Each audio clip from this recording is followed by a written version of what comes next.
Pierre-Laurent, bonsoir. Vous êtes bonsoir. Secrétaire national du Parti communiste français.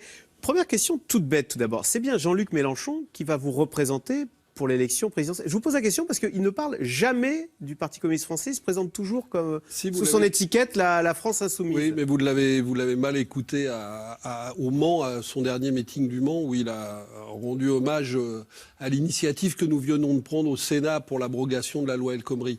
Non, nous sommes effectivement en soutien à la candidature de Jean-Luc Mélenchon à l'élection présidentielle, et nous le faisons avec en ayant publié il y a quelques jours notre contribution programmatique qui s'appelle La France en commun, avec notre rapport spécifique et notre parole spécifique. Alors, ce qui est curieux, c'est que vous dites, bon, en général, quand on soutient à fond. Vous soutenez timidement. Vous dites, bon, on le soutient, mais on n'est pas d'accord sur l'Europe, on n'est pas d'accord sur le nucléaire. Par exemple, lui, il est contre le nucléaire, vous êtes pour le nucléaire. Ça, c'est ce que vous dites, vous. Nous soutenons sa campagne. Nous sommes aussi engagés dans la préparation des élections législatives. Mais nous le faisons totalement.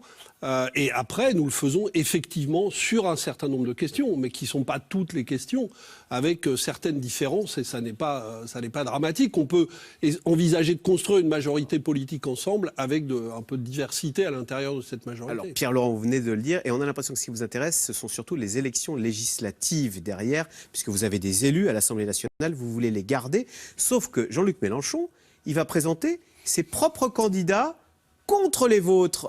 Il n'est pas très reconnaissant de votre soutien, qui est quand même précieux pour lui, à l'élection présidentielle. Ça, on verra. Et ce qui nous motive, de toute façon, c'est pas le problème du rapport à Jean-Luc Mélenchon. Ce qui nous motive, ce qui nous motive sur les questions législatives, c'est que nous considérons, à l'inverse de tout le système politique actuel, les élections législatives comme aussi importantes que l'élection présidentielle. Alors que tout le monde fait comme si il n'y avait qu'une élection importante et l'autre n'était qu'une conséquence. Nous considérons que le Parlement, c'est important parce que c'est là que se voteront les lois. Regardez ce qui s'est passé sur la loi travail.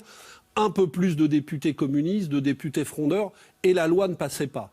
Donc c'est très important. Et nous voulons revaloriser la place des élections législatives. Et c'est un coup de poignard dans le dos si jamais il présente des candidats contre les vôtres, Jean-Luc Mélenchon. Non, mais il y aura d'abord face à nous des candidats de droite, d'extrême droite, qui seront nos vrais adversaires.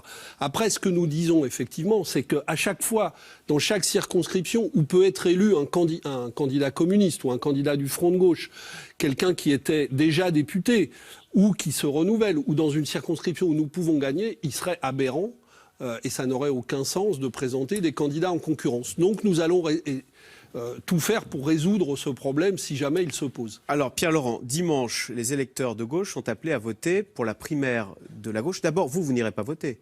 Non, parce que je ne suis pas partie prenante de ce processus socialiste. Juste un mot, d'abord, sur ce qui s'est... On va regarder ce qui s'est passé hier soir. C'était à Lamballe, en Bretagne. On a vu l'ancien Premier ministre, Manuel Valls, recevoir une gifle. On regarde la scène et après, je vous laisserai la commenter. Bonjour, merci à tous et à plus tard, j'espère. Merci. Allez-y les petits.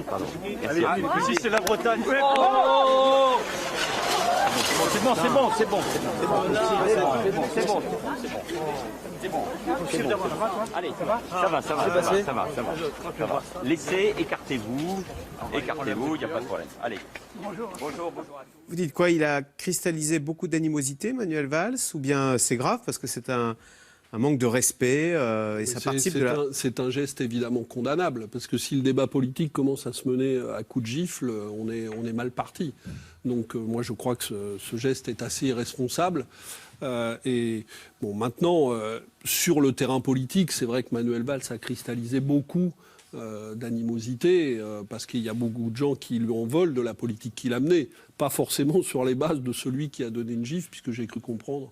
C'était un indépendantiste breton. Oui, enfin, je ne sais pas exactement ce qu'il pense, mais c'est surtout un geste irresponsable. Tactique. Alors, on sent que votre cœur, j'imagine, mais vous me dites si j'ai tort, vous seriez plus Benoît Hamon, Arnaud Montebourg, mais tactiquement, vous avez plutôt intérêt à ce que ce soit Manuel Valls qui passe pour cette primaire, pour vous de laisser un boulevard à la gauche. Non, parce que je pense que ce qui compte à l'arrivée, c'est que les forces qui tentent de reconstruire une politique de gauche qui sont en rupture avec le quinquennat qui a été un échec total et qui nous a menés dans la situation désastreuse dans laquelle on se trouve aujourd'hui, situation très dangereuse parce qu'elle ouvre un boulevard à la droite et à l'extrême droite, s'ils peuvent se reconstituer dans le pays des forces qui ont envie de travailler ensemble à une nouvelle majorité politique, évidemment, moi je préfère cette situation. Un PS porté par Benoît Hamon ou Arnaud Montebourg, pour vous, ça serait... Écoutez, j'ai écouté les débats de la primaire, je ne vais pas y participer, mais évidemment je les écoute.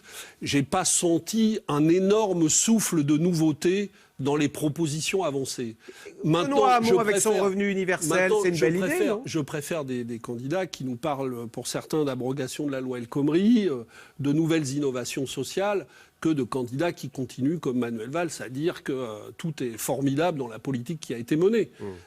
Mais je pense qu'il y a un peu plus d'audace à avoir, notamment sur la question qui est abordée à travers le revenu universel. Alors, qu'est-ce que vous en si pensez ? nous voulons sortir des gens de la pauvreté, 9 millions de gens, je pense ça ne peut pas être la seule mesure. Elle pose beaucoup de problèmes. D'ailleurs, il y a beaucoup de confusion autour de son financement. Moi, je crois qu'il faut un relèvement des bas salaires. Je rappelle que parmi les 9 millions de gens qui vivent sous le seuil de pauvreté, il y a beaucoup de gens, et de femmes notamment, qui travaillent à temps partiel avec des très bas salaires. Donc il faut relèvement des bas salaires. Il faut aussi d'autres droits au logement, à la santé.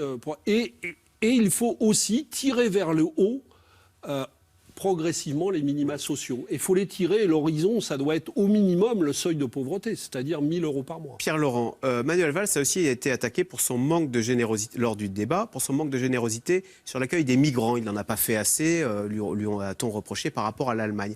En même temps, qu'est-ce que vous répondez à ceux, à commencer par Marine Le Pen, qui disent « Bah oui, mais les migrants ont pris les places d'accueil dans les centres d'hébergement. Résultat, nos SDF sont dehors et grelottent de froid. » Non, mais Marine Le Pen passe son temps à opposer les pauvres entre eux, les gens qui sont dans la difficulté entre eux. Moi, je récuse totalement contre Marine Le Pen l'idée que la cause de la crise actuelle serait la présence d'immigrés dans notre pays. Il y a toujours eu des immigrés dans notre pays, des vagues d'immigration. Elles se sont intégrées dans notre pays, comme on dit, elles ont participé même souvent au développement de notre pays. Et ça n'est pas ça le problème. Marine Le Pen, en vérité, passe son temps à détourner le regard des gens de la cause réelle de la crise. 56 milliards de dividendes distribués par le CAC 40, niveau record d'avant la crise financière de 2008, l'année dernière. Cet argent-là va au marché financier, va à la spéculation. On est en train de reproduire les conditions d'une crise financière, pas au développement social.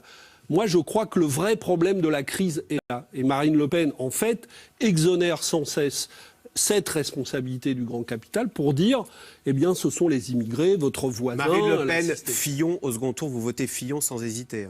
Enfin, vous votez pas Marine Le Pen. Non, surtout, je suis mobilisé pour empêcher cette perspective. Je veux construire les conditions de la présence d'une candidature de gauche, d'une politique de gauche au deuxième tour.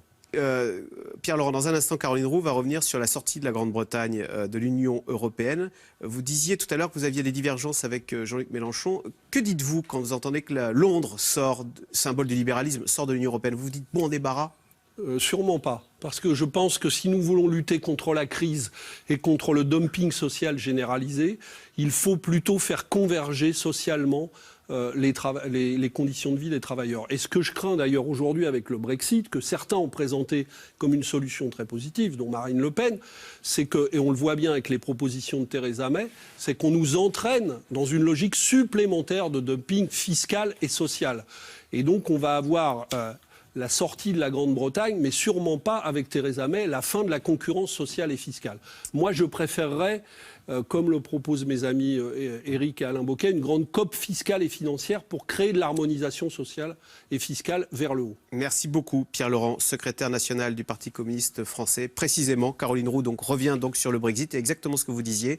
Londres va devoir négocier de nouveaux accords avec l'Union européenne, et en cas de difficulté, eh bien, Londres menace de devenir un gigantesque paradis fiscal.